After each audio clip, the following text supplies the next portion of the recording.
While determining the poverty line in India, a minimum level of food requirement, clothing, footwear, fuel, and light, educational and medical requirements. These physical quantities are multiplied by their prices in rupees. The calories need vary depending on age, sex, and the type of work that a person does.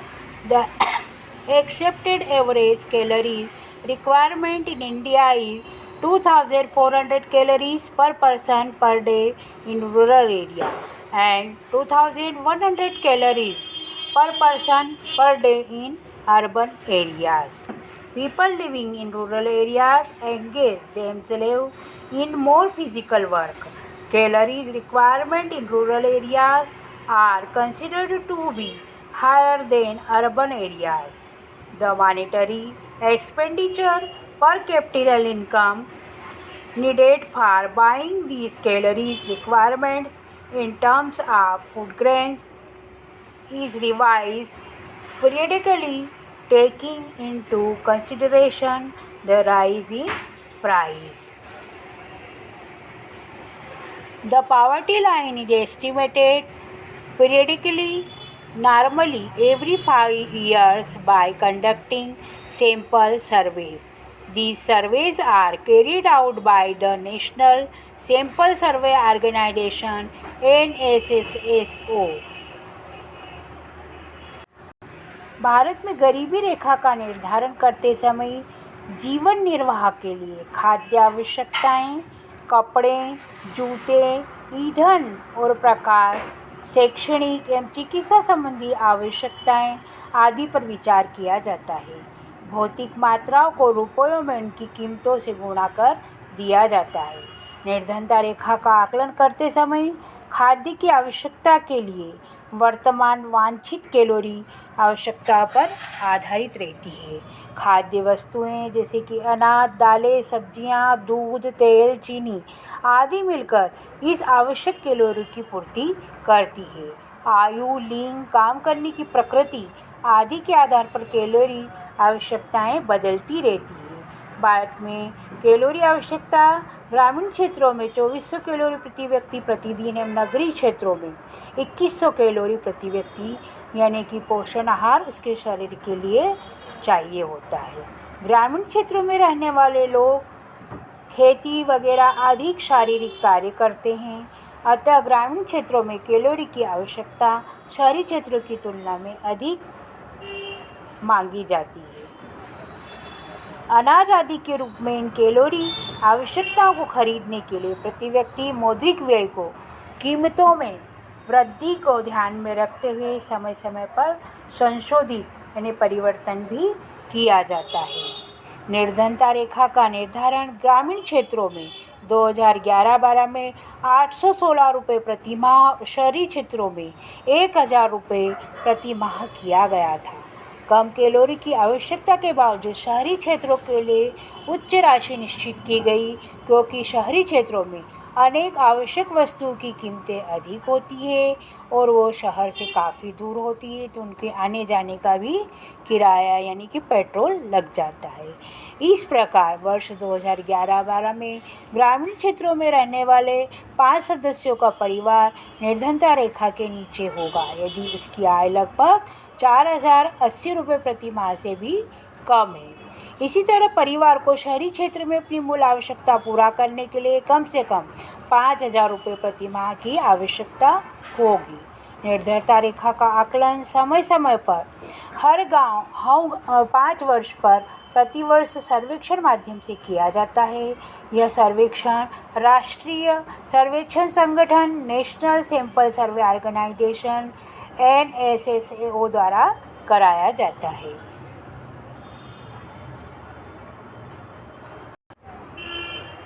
Poverty estimates that there is substantial decline in poverty ratios in India from about 45% in 1993 to 94 to 37.2% in 2004 to 5. The proportion of people below poverty line further came down to about 21.9% in 2011-12.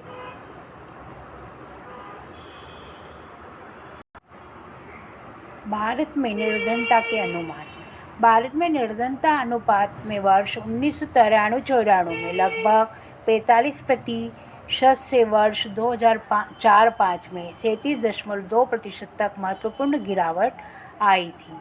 वर्ष 2011-12 में निर्धनता रेखा के नीचे के निर्धनों का अनुपात और भी गिर गया और 22% पर आ गया था। यदि यही प्रवृत्ति रही तो अगले कुछ वर्षों में गरीबी रेखा से नीचे के लोगों की संख्या 20% से भी नीचे आ जाएगी। यद्यपि निर्धनता रेखा से नीचे रहने वाले लोगों का प्रतिशत पूर्व के 2 दशकों 1973 से 93 में गिरा है। निर्धन लोगों की संख्या वर्ष 2004-05 में 407 मिलियन से गिरकर 270 मिलियन यानी आधी रह गई थी वर्ष 2011 और 12, जिसमें औसतन गिरावट 2.2% वर्ष 2004-05 से 2011-12 के बीच में हुई।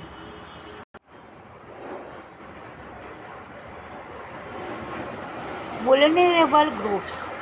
The proportion of people below poverty line is also not same for all social groups and economic categories in India.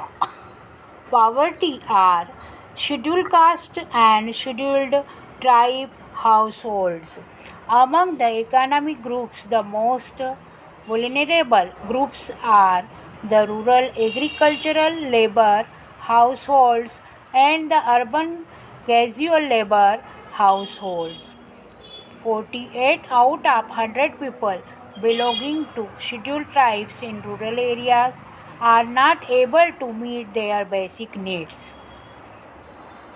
About 50% of landless agricultural workers and 43% of scheduled caste are also poor.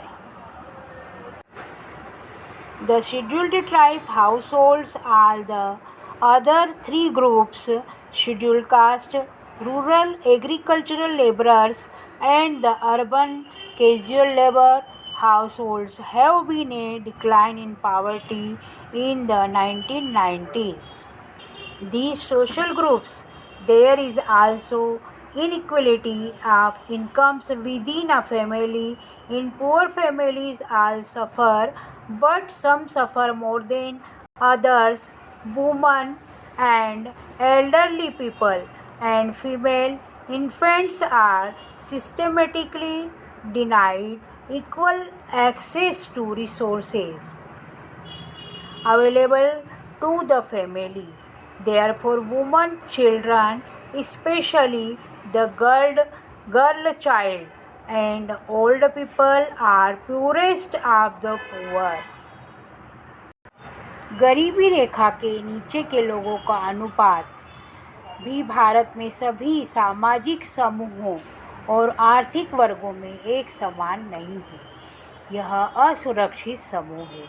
जो सामाजिक समूह निर्धनता के प्रति सर्वाधिक असुरक्षित है वे अनुसूचित जाति और अनुसूचित जनजाति के परिवार हैं।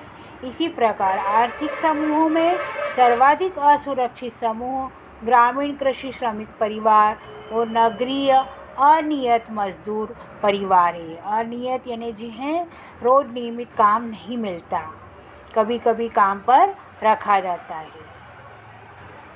अनुसूचित जनजातियों के 100 में से 43 लोग अपनी मूल आवश्यकता को पूरा करने में असमर्थ रहते हैं।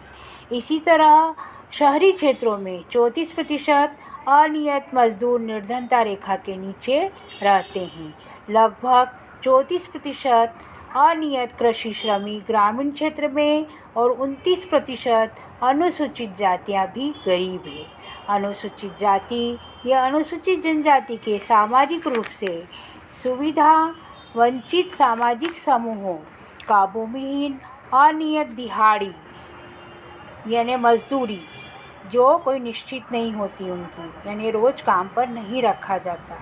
श्रमिक होना उनकी दोहरी असुविधा की समस्या की गंभीरता को दर्शाता है। 1990 के दशक के दौरान अनुसूचित जनजाति परिवारों को छोड़कर अन्य सभी तीनों समूहों अनुसूचित जाति, ग्रामीण कृषि श्रमिक और शहरी अनियमित मजदूर में निर्धनता की कमी आई है। इन सामाजिक समूहों के अतिरिक्त परिवारों में भी आय की असमानता है। निर्धन परिवारों में सभी लोगों को अनेक कठिनाइयों का सामना करना पड़ता है, लेकिन कुछ लोग दूसरों से भी अधिक कठिनाइयों का यानी अभावों का सामना करते हैं। महिलाओं, विशेषकर महिलाओं, वृद्ध लोगों और बच्चियों यानी लड़कियों को भी ढंग से परिवार के उपलब्ध संसाधनों तक पहुँच से वंचित रखा जाता है।